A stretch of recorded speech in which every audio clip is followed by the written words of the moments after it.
Veterinary സർവകലാശാലയിലെ സിദ്ധാർത്ഥന്റെ കൊലപാതകവുമായി ബന്ധപ്പെട്ട് ഇതൊരു ആത്മഹത്യയാണ് എന്ന് വരുത്തി തീർക്കാനുള്ള ആസൂത്രിതമായ ശ്രമങ്ങൾ തുടക്കം മുതൽ നടക്കുകയാണ്. ഇതൊരു ആത്മഹത്യയാണ്, സിദ്ധാർത്ഥന്റെ കൊലപാതകം ഒരു ആത്മഹത്യ ആയിരുന്നു എന്ന് ഒരു പൊതുബോധം സൃഷ്ടിക്കാനുള്ള ആസൂത്രിതമായ നീക്കം പോലീസിന്റെയും ക്യാമ്പസ് ഡീൻ MK നാരായണന്റെയും നേതൃത്വത്തിൽ തുടക്കം മുതൽ തന്നെ നടന്നിരുന്നു എന്നതിന്റെ വിവരങ്ങളാണ് ഓരോ ദിവസം കഴിയുന്നതോറും പുറത്തു വന്നുകൊണ്ടിരിക്കുന്നത്. ഇക്കാര്യത്തിൽ കൃത്യമായ ഇടപെടലുകൾ പാർട്ടിയുടെയും ഉന്നതരായ CPM നേതാക്കന്മാരുടെയും ഈ പറയപ്പെട്ട ക്യാമ്പസ് ഡീനിന്റെയും ഭാഗത്തുനിന്നുണ്ടായിട്ടുണ്ട്. സിദ്ധാർത്ഥന്റെ മരണവുമായി ബന്ധപ്പെട്ട് വൈത്തിരി പോലീസ് സ്റ്റേഷനിൽ 18-ാം തീയതി സംഭവം നടന്ന ദിവസം FIR നമ്പർ 77/2024 അതാണ് അസ്വാഭാവിക മരണത്തിന് കേസെടുത്തുകൊണ്ടുള്ള പോലീസിന്റെ FIR. ആ FIR-ൽ തന്നെ ഈ കൊലപാതകം അട്ടിമറിക്കുന്നതിനുള്ള തെളിവുകൾ പ്രകടമായിരുന്നു. കാരണം സാധാരണഗതിയിൽ ഒരു ആത്മഹത്യ എന്ന് തോന്നിപ്പിക്കുന്ന രീതിയിലുള്ള സംഭവം ഉണ്ടായാൽ രേഖപ്പെടുത്തുന്ന രീതിയിലല്ല FIR-ൽ പല വിവരങ്ങളും രേഖപ്പെടുത്തിയിട്ടുള്ളത്. FIR-ൽ പറയുന്നത് ഇപ്രകാരമാണ്: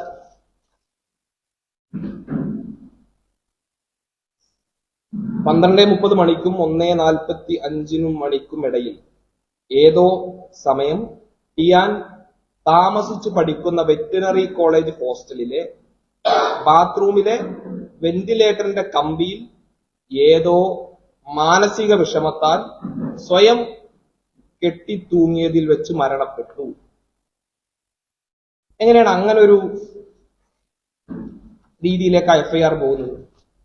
സാധാരണഗതിയിൽ ആണെങ്കിൽ അസ്വാഭാവികമായ രീതിയിൽ മരിച്ച നിലയിൽ കണ്ടു എന്നൊക്കെ പറയാം.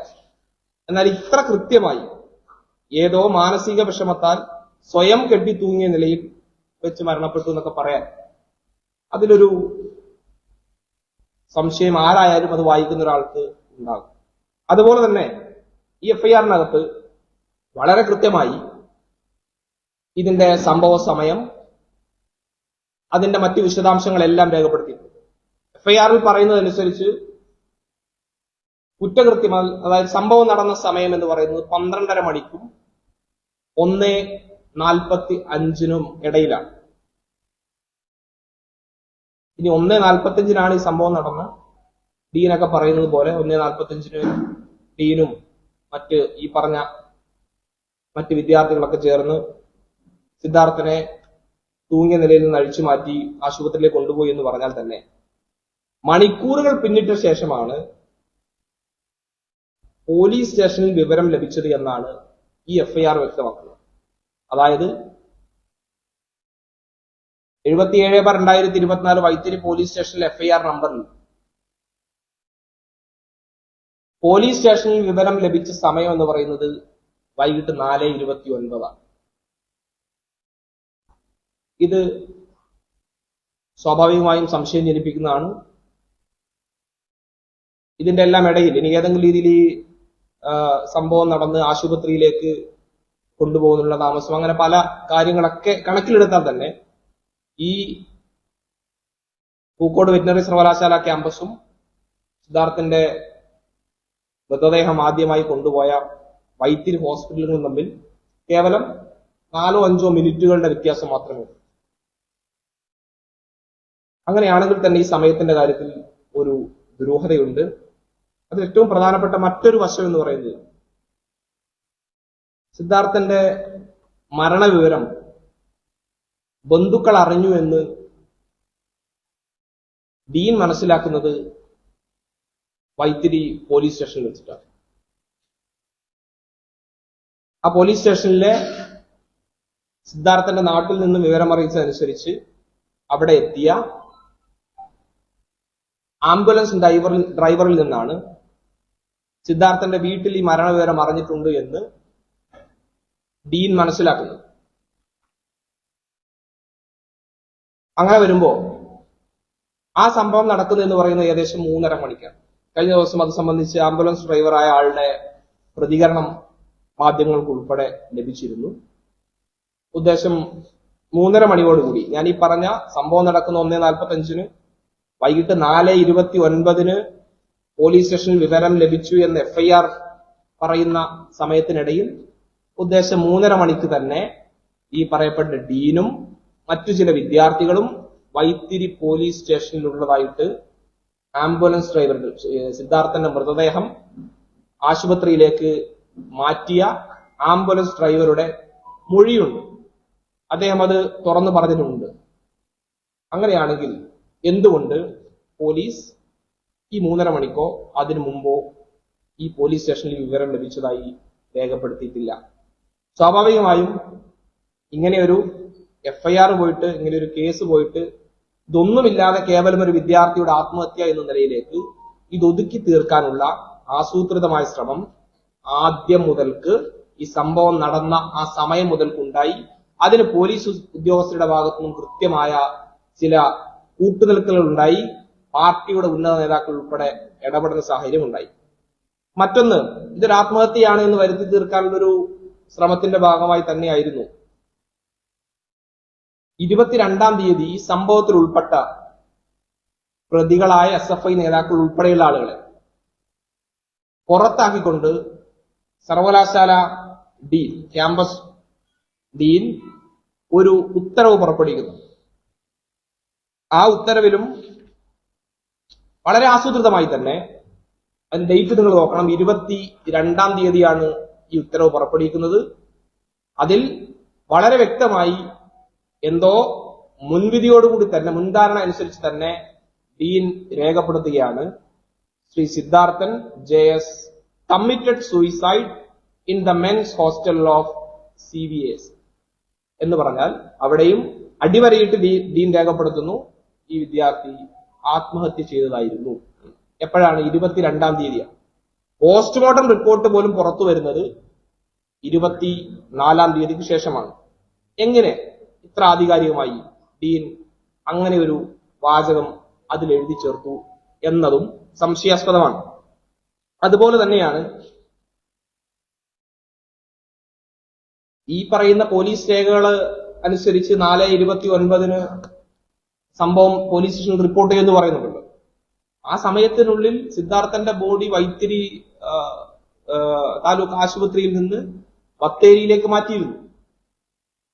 എങ്ങനെ പോലീസ് അത് അറിഞ്ഞില്ല എന്ന് നമുക്ക് കണക്കാക്കാൻ വേണ്ടി കഴിയും. അതുകൊണ്ട് ഇതിനിടയിൽ ഈ മുൻവിധിയൊക്കെ അനുസരിച്ച് തന്നെയാണ് കാര്യങ്ങൾ മുന്നോട്ട് പോയത്. കേസിലെ പ്രതികൾ ഉൾപ്പെടെയുള്ള ആളുകളെ ആസൂത്രിതമായി രക്ഷിക്കുന്നതിനും അവരെ കൃത്യമായി സംരക്ഷിക്കുന്നതിനും വേണ്ടിയിട്ടുള്ള എല്ലാ ശ്രമങ്ങളും പോലീസിന്റെയും ഡീനിന്റെയും ഭാഗത്തുനിന്നുണ്ടായി. അതിന്റെ ഭാഗമായിട്ട് തന്നെയാണ് കഴിഞ്ഞ ദിവസം പുറത്തു വന്ന ഒരു ഡീനിന്റെ വാക്കുകൾ നിങ്ങളുടെ ശ്രദ്ധയിൽപ്പെട്ടിട്ടുണ്ടാവും. 22-ാം തീയതി നടന്ന ഒരു അനുശോചന യോഗവുമായി ബന്ധപ്പെട്ടാണ്. ആ അനുശോചന യോഗത്തില് അതൊരു അനുശോചന യോഗമായിരുന്നില്ല, കേവലം ഒരു മുൻകരുതൽ യോഗമായിരുന്നു. അതായത് ഇതിന്റെ ഒരു പശ്ചാത്തലം എന്ന് പറയുന്നത്, സത്യം പറഞ്ഞാൽ ദൃശ്യം സിനിമയുടെ തിരക്കഥയെ വെല്ലുന്ന അട്ടിമറി ശ്രമങ്ങളാണ് ഈ സിദ്ധാർത്ഥന്റെ കൊലപാതകവുമായി ബന്ധപ്പെട്ട് ഇതിന്റെ പിന്നിൽ നടന്നിട്ടുള്ളത്. ഫെബ്രുവരി 22-ന് അനുശോചന യോഗം എന്ന പേരിൽ ഒരു മുൻകരുതൽ യോഗം നടക്കുകയാണ്. ആ യോഗത്തിൽ വെച്ച് ക്യാമ്പസ് ഡീൻ ഇപ്രകാരമൊക്കെയാണ് സംസാരിക്കുന്നത്. ശേഷം വേറെ മാർഗമില്ല, പോലീസിനെ അറിയിച്ചു. പോസ്റ്റ്മോർട്ടം ചെയ്യണമെങ്കിൽ ബന്ധുക്കളുടെ സാന്നിധ്യം വേണം. അതുകൊണ്ട് വീട്ടുകാരെയും ബന്ധുക്കളെയും അറിയിച്ചു. നടന്ന സംഭവത്തെക്കുറിച്ച് ആരും ഒന്നും പറയരുത്. എല്ലാ കാര്യവും പോലീസ് നിരീക്ഷണത്തിലാണ്. സംഭവിച്ചതൊരു പ്രത്യേക കേസാണ്. അതുകൊണ്ട് ആർക്കും അഭിപ്രായ വ്യത്യാസം ഉണ്ടാകരുത്. നടന്നത് എന്താണെന്ന് ആരും ഒന്നും ഷെയർ ചെയ്യരുത്. ഇതിൽ നിന്നൊക്കെ എന്താണ് മനസ്സിലാക്കേണ്ടത്? ഒരു ക്യാമ്പസ് ഡീൻ ഈ പറഞ്ഞ പോലെ ഒരു അനുശോചന യോഗത്തിൽ ഇങ്ങനെ പ്രസംഗിക്കുന്നുവെങ്കിൽ ഇതിലും വലിയ തെളിവുകൾ എന്താണ് അദ്ദേഹത്തെ പ്രതി ചേർക്കുന്നത്, അദ്ദേഹത്തെ ചോദ്യം ചെയ്യുന്നതിന് പോലീസിന് ആവശ്യമായിട്ടുള്ളത്? ഇതൊക്കെ കാണുമ്പോൾ നമുക്ക് ഓർമ്മ വരുന്നത് സമാനമായൊരു സിനിമാ രംഗം തന്നെയാണ്. ഓഗസ്റ്റ് മാസം 2-ാം തീയതി ഞങ്ങൾ കുടുംബസമേതം ധ്യാനത്തിന് പോയതായിരുന്നു എന്ന് അവര് തിരിച്ചും മറിച്ചും ചോദിക്കും. ആരെന്തൊക്കെ ചോദിച്ചാലും ഓഗസ്റ്റ് മാസം 2-ാം തീയതി ഞങ്ങള് ധ്യാനം കൂടാൻ പോയതായിരുന്നു എന്ന് പറയണമെന്ന ദൃശ്യം സിനിമയിലെ ഡയലോഗുകളെ ഓർമ്മിപ്പിക്കുന്ന തരത്തിലേക്ക് ഈ സിദ്ധാർത്ഥന്റെ കൊലപാതകം അട്ടിമറിക്കാനുള്ള ശ്രമങ്ങൾ നടന്നിരിക്കുന്നു. അതിൽ വളരെ വേദനിപ്പിക്കുന്ന മറ്റൊരു വശം കൂടെ പ്രിയപ്പെട്ട മാധ്യമ സുഹൃത്തുക്കളുടെയും പൊതുസമൂഹത്തിന്റെയും ശ്രദ്ധയിലേക്ക് കൊണ്ടുവരാൻ ആഗ്രഹിക്കുക. പ്രിയപ്പെട്ട സിദ്ധാർത്ഥൻ മരിച്ച് നിൽക്കുന്ന ചിത്രം, ആ ചിത്രം നിങ്ങളിൽ പല മാധ്യമ പ്രവർത്തകരും കണ്ടിട്ടുണ്ടാകുമെന്നാണ് ഞാൻ മനസ്സിലാക്കുന്നത്. എങ്ങനെയാണോ സിദ്ധാർത്ഥൻ മർദ്ദനമേറ്റത്, പോലീസിന്റെ SFI നേതാക്കളെ അറസ്റ്റ് ചെയ്ത് റിമാൻഡ് റിപ്പോർട്ടിൽ പറയുന്നത് പോലെ, കോടതിയിൽ സമർപ്പിച്ച റിമാൻഡ് റിപ്പോർട്ടിൽ പറയുന്നത് വിവസ്ത്രനായി മർദ്ദിച്ചു എന്നാണ്. അതിഭീകരമായ രീതിയിൽ മർദ്ദിക്കുന്നത് പോലും വിവസ്ത്രനായി മർദ്ദിച്ച് ആ റിമാൻഡ് റിപ്പോർട്ടിൽ പറയുന്നത് അനുസരിച്ച് ഉള്ള ഒരു രീതിയുണ്ട്. അതേ രീതിയിൽ തന്നെയാണ് എങ്ങനെയാണോ മർദ്ദനമേറ്റത്, സിദ്ധാർത്ഥൻ ഏത് രീതിയിലാണോ ക്യാമ്പസിന്റെ മെൻസ് ഹോസ്റ്റലിന്റെ നടുമുറ്റത്ത് SFI നേതാക്കളുടെ പരസ്യ വിചാരണയിൽ കൊല ചെയ്യപ്പെട്ടത്, ഭീകരമായ രീതിയിൽ മർദ്ദനങ്ങളേറ്റത്, അതേ രീതിയിൽ തന്നെ, അതേ ശാരീരിക അവസ്ഥയിൽ തന്നെയാണ്, വിവസ്ത്രനായിട്ട് തന്നെയാണ് സിദ്ധാർത്ഥന്റെ മൃതദേഹം ഈ മെൻസ് ടോയ്ലറ്റിൽ കാണുന്നത്. സ്വാഭാവികമായും ഏത് സാഹചര്യത്തിലും ഏത് മാനസികാവസ്ഥയിലാണെങ്കിലും ആത്മഹത്യ ചെയ്തു എന്നാണ് പറയുന്നതെങ്കിൽ, ആത്മഹത്യ ചെയ്യാൻ പോകുന്ന ഒരാൾ സ്വന്തം സ്വകാര്യതയെ, സ്വന്തം നഗ്നത വെളിവാക്കിക്കൊണ്ട് ആത്മഹത്യ ചെയ്യും, അതിനുള്ള അത്രയും വൈകൃതമായൊരു മാനസികാവസ്ഥ ആ സമയത്ത് ഉണ്ടായിരുന്നു എന്ന് വിശ്വസിച്ച് മുന്നോട്ട് പോകണം. ഇതെല്ലാം മനസ്സിലാക്കാതെ, ആ വശങ്ങളൊന്നും പരിശോധിക്കാതെ പൊതുസമൂഹവും ഞങ്ങളെപ്പോലുള്ള വിദ്യാർത്ഥി സംഘടനകളും മുന്നോട്ട് പോകണമെന്നാണോ CPM-ഉം SFI-യും അവരെ ന്യായീകരിച്ച് രംഗത്തെത്തുന്ന പാർട്ടി നേതാക്കളും നിരന്തരം ആവർത്തിച്ചുകൊണ്ടിരിക്കുന്നത്? അവിടെയും മറ്റൊരു സാങ്കേതിക പ്രശ്നം കൂടെയുണ്ട്. സിദ്ധാർത്ഥന്റെ മൃതദേഹം കാണുന്ന മെൻസ് ടോയ്ലറ്റ് എന്ന് പറയുന്നത് സിദ്ധാർത്ഥന്റെ മുറി എന്ന് പറയുന്നതും തമ്മിൽ ഒരു സാമാന്യം തരക്കേടില്ലാത്ത അകലമുണ്ട്. ഈ ദൂരം സിദ്ധാർത്ഥൻ ഈ പറഞ്ഞതുപോലെ ഏതവസ്ഥയിലാണോ മൃതദേഹം കാണപ്പെട്ടത് ആ അവസ്ഥയിൽ നടന്ന് വന്ന് ആത്മഹത്യ ചെയ്യണമെന്ന്. അതിന്റെ മറ്റൊരു പ്രശ്നം, കഴിഞ്ഞ 2 ദിവസം ഈ സംഭവം നടക്കുന്ന ദിവസത്തിന്റെ 2 ദിവസം മുമ്പ് അതിഭീകരമായ രീതിയിൽ മർദ്ദനമേറ്റു. ക്രൂരമായ രീതിയിൽ ശരീരത്തിന്റെ എല്ലാ ഭാഗത്തും ചതവുകളും മുറിവുകളും ഉണ്ടാകുന്ന രീതിയിൽ തന്നെ മർദ്ദനമേറ്റവരാണ്. തുടർച്ചയായി മണിക്കൂറുകളോളം മർദ്ദിച്ചയാൾ. കഴിഞ്ഞ ദിവസം ആ ഹോസ്റ്റലിന്റെ പിറകുവശത്തെ പാറക്കെട്ടിന്റെ അടുത്തുള്ള ദൃശ്യങ്ങൾ നമ്മൾ കണ്ടു. അങ്ങനെ ഏതൊക്കെ രീതിയിൽ എത്രത്തോളം മൃഗീയമായി SFI-യുടെ നേതാക്കന്മാരുടെ യൂണിറ്റ് സെക്രട്ടറിയും യൂണിയൻ പ്രസിഡന്റിന്റെ നേതൃത്വത്തിൽ സിദ്ധാർത്ഥനെ മർദ്ദിക്കാൻ കഴിയും, ആ മൃഗീയ അവസ്ഥയിൽ തന്നെ പ്രത്യേകിച്ച് ക്യാമ്പസിലെ മറ്റ് വിദ്യാർത്ഥികൾ, മെൻസ് ഹോസ്റ്റലിലെ മറ്റ് വിദ്യാർത്ഥികൾ ഉൾപ്പെടെ ഭയപ്പെടുന്ന രീതിയിൽ, ഒരക്ഷരം പോലും പുറത്തു പറയാൻ മടിക്കുന്ന, ഭയപ്പെടുന്ന രീതിയിൽ സിദ്ധാർത്ഥനെ മർദ്ദിച്ചിട്ട് ആ സിദ്ധാർത്ഥൻ ഒറ്റയ്ക്ക് ഈ ദൂരം നടന്നുപോയി ബാത്റൂമിൽ പോയി ആത്മഹത്യ ചെയ്തു എന്ന് പറഞ്ഞാൽ അതും വിശ്വസിക്കണം. കഴിഞ്ഞ ദിവസം ഞങ്ങള് ഈ വിഷയത്തിലെ പ്രതിഷേധവുമായി ബന്ധപ്പെട്ട് സർവകലാശാലയിലേക്ക് മാർച്ച് നടത്തിയപ്പോ ആ മാർച്ചിന് നേരെയുണ്ടായ പോലീസ് അതിക്രമത്തിൽ ASUവിന്റെ നിരവധി നേതാക്കന്മാർക്ക് പരിക്കുപറ്റുകയുണ്ടായി. ASUവിന്റെ കണ്ണൂർ ജില്ലാ പ്രസിഡന്റ് അതുൽ MC ഉൾപ്പെടെയുള്ള ആളുകൾക്ക് തലക്ക് ഗുരുതരമായി പരിക്കേറ്റ് ഇപ്പോഴും ആശുപത്രിയിൽ ചികിത്സയാണ്. മറ്റ് വനിതാ പ്രവർത്തകർ ഉൾപ്പെടെയുള്ള നിരവധി നേതാക്കൾക്ക് പരിക്കുപറ്റുകയുണ്ടായി. ഞാൻ ഉൾപ്പെടെയുള്ള ആളുകൾക്ക് പോലീസിന്റെ ലാത്തിയടിയേറ്റ് മുന്നോട്ട് പോകുന്ന സാഹചര്യം ഉണ്ടായി. എനിക്ക് പോലും ഇന്നലെ കഴിഞ്ഞ് ഇന്നേക്ക് ഒന്ന് എഴുന്നേറ്റ് മര്യാദക്ക് നടക്കാനുള്ള ഒരു സാഹചര്യമില്ല. ആ ഒരവസ്ഥയിലാണ് ഇത്രയും ക്രൂരമായ മർദ്ദനമേറ്റ സിദ്ധാർത്ഥൻ ഈ പറഞ്ഞതുപോലെ നടന്നുപോയിട്ട് ബാത്റൂമിൽ ആത്മഹത്യ ചെയ്തു എന്ന് വാദമുയർത്തി ഇവർ ജനങ്ങളെ വിഡ്ഢികളാക്കാൻ വേണ്ടി ശ്രമിക്കുന്നത്. അതുകൊണ്ട് ഈ തെളിവുകളെല്ലാം നശിപ്പിക്കപ്പെടുന്നതിന് മുമ്പ് ഇതിന്റെ എല്ലാ പ്രതികളെയും കൃത്യമായി കണ്ടെത്തുന്നതിന് വേണ്ടി, ഇതിന്റെ പിന്നിൽ പ്രവർത്തിച്ച ആളുകളെ കൃത്യമായി കണ്ടെത്തുന്നതിന് വേണ്ടി സമഗ്രമായ ഒരു അന്വേഷണം അനിവാര്യമാണ്. അക്കാര്യത്തിൽ എന്താണ് സംഭവിച്ചത് എന്ന് അറിയാൻ സിദ്ധാർത്ഥിന്റെ കുടുംബത്തിനോടൊപ്പം തന്നെ കേരളത്തിലെ മുഴുവൻ പൊതുസമൂഹത്തിനും ആകാംക്ഷയുണ്ട്. അതിൽ ഈ പറയപ്പെട്ട SFI നേതാക്കൾക്ക് അപ്പുറത്തേക്കുള്ള ആളുകളുടെ പങ്കിനെ കുറിച്ച്, അവരെ രക്ഷപ്പെടുത്താൻ കാണിക്കുന്ന ഈ വ്യഗ്രതയെക്കുറിച്ച്, ഇത്തരം കുതന്ത്രങ്ങളിലൂടെ കൃത്രിമമായ പല രേഖകളും ഉണ്ടാക്കി കെട്ടിച്ചമച്ച് ഇവർക്ക് രക്ഷപ്പെടാനുള്ള രാഷ്ട്രീയമായ പഴുത് ഒരുക്കിക്കൊടുത്ത് മുന്നോട്ട് പോകുന്ന പോലീസ് സംവിധാനവും പാർട്ടി സംവിധാനവും, ഇതിൽ എല്ലാ തരത്തിലും CPM നേതാക്കന്മാർ എല്ലാത്തിനെയും തള്ളിപ്പറയുന്നു. മുൻപും പല സന്ദർഭങ്ങൾ ഉണ്ടായപ്പോഴും CPM നേതാക്കൾ പലതിനെയും തള്ളിപ്പറഞ്ഞു. ഈ പറയപ്പെട്ട വയനാട്ടിൽ തന്നെ രാഹുൽ ഗാന്ധി MPയുടെ ഓഫീസ് അടിച്ചു തകർത്തപ്പോ അന്ന് ഇതിനെല്ലാം തള്ളിപ്പറഞ്ഞ് ആ കമ്മിറ്റി ആകെ പിരിച്ചുവിട്ട് മുന്നോട്ട് പോയ സംഘടനയാണ് SFI CPMന്റെ പാർട്ടി സംവിധാനം. എന്നാൽ ദിവസങ്ങൾക്കുള്ളിൽ, ഒരു മാസം പോലും തികയുന്നതിന് മുമ്പ് അതേ കമ്മിറ്റി പുനഃസ്ഥാപിച്ച പാരമ്പര്യവും SFIക്കുണ്ട്. അതുകൊണ്ട് തന്നെ ഈ നടപടിയും പുറത്താക്കലും തള്ളിപ്പറയലുമെല്ലാം കേവലം പ്രഹസനം മാത്രമാണ്. ഇവർക്കെല്ലാം ആവശ്യമായ എല്ലാ സംവിധാനങ്ങളും സൗകര്യങ്ങളും നിയമസഹായവും ഒരുക്കി കൊടുക്കുന്നതും പിന്തുണയും സംരക്ഷണവും ഒരുക്കി കൊടുക്കുന്നതും CPMന്റെ പാർട്ടി നേതാക്കന്മാരും ഉന്നതരായ നേതാക്കളുമാണ്.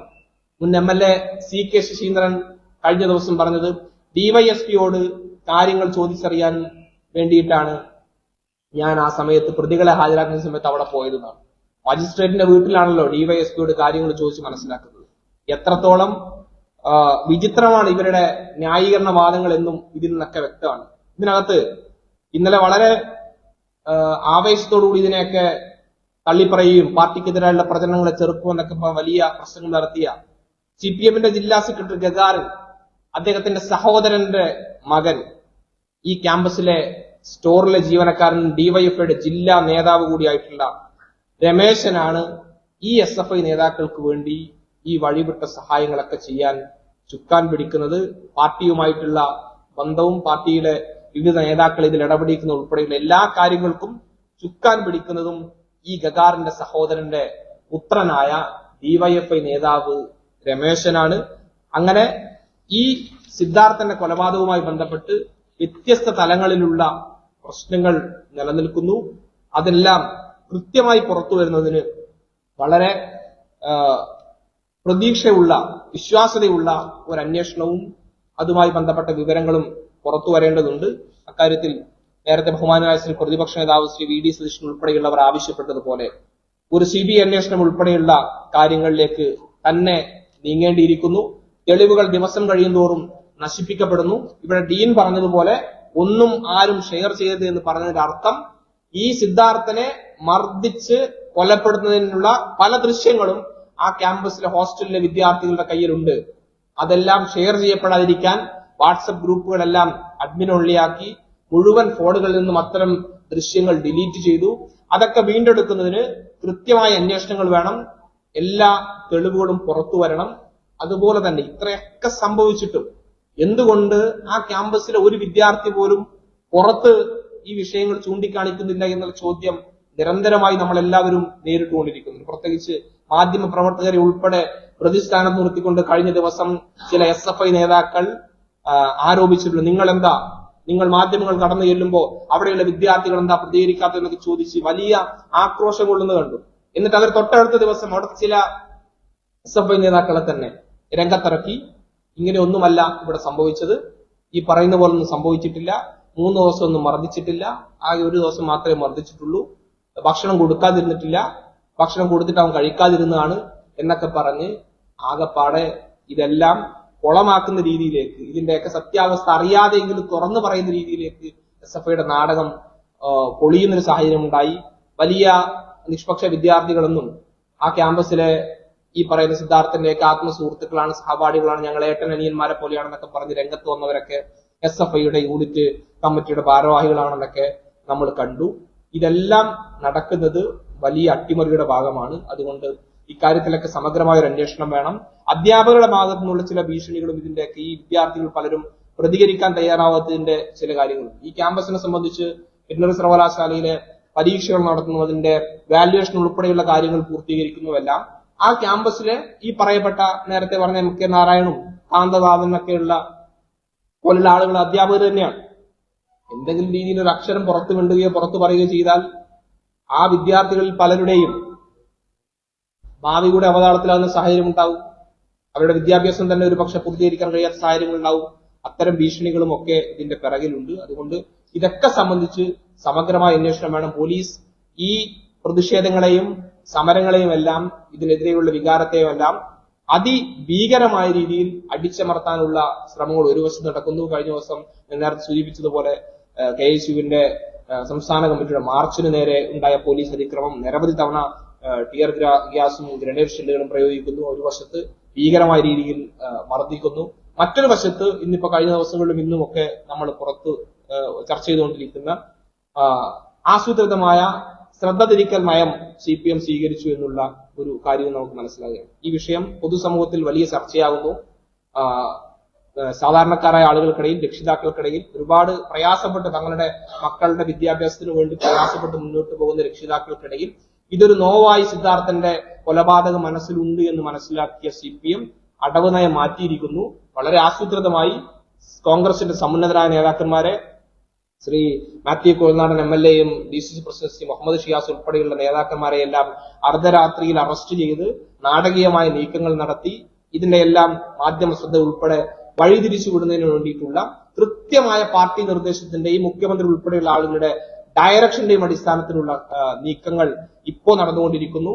ഇത് സർക്കാരിനെ എത്രത്തോളം ഭയപ്പെടുത്തുന്നുണ്ട്, CPMനെ എത്ര കണ്ട് അസ്വസ്ഥപ്പെടുത്തുന്നുണ്ട് എന്നുള്ളതെല്ലാം ഈ നീക്കങ്ങളിൽ നിന്ന് വ്യക്തമാണ്.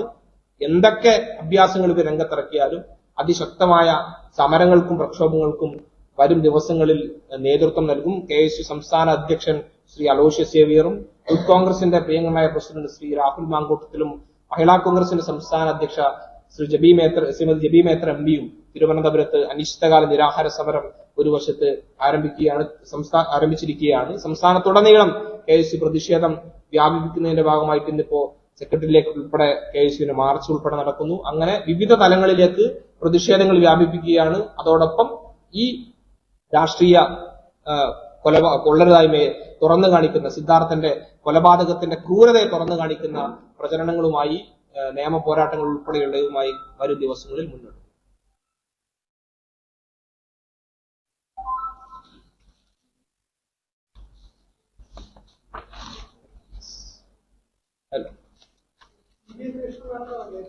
തീർച്ചയായും അത് തന്നെയാണല്ലോ പ്രതിപക്ഷ നേതാവ് ഉൾപ്പെടെ ആ വിഷയം ആവശ്യപ്പെട്ടിട്ടുണ്ട്.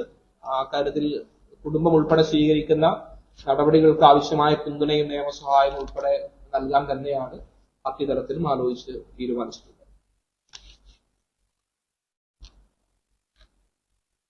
ഹലോ ശരി.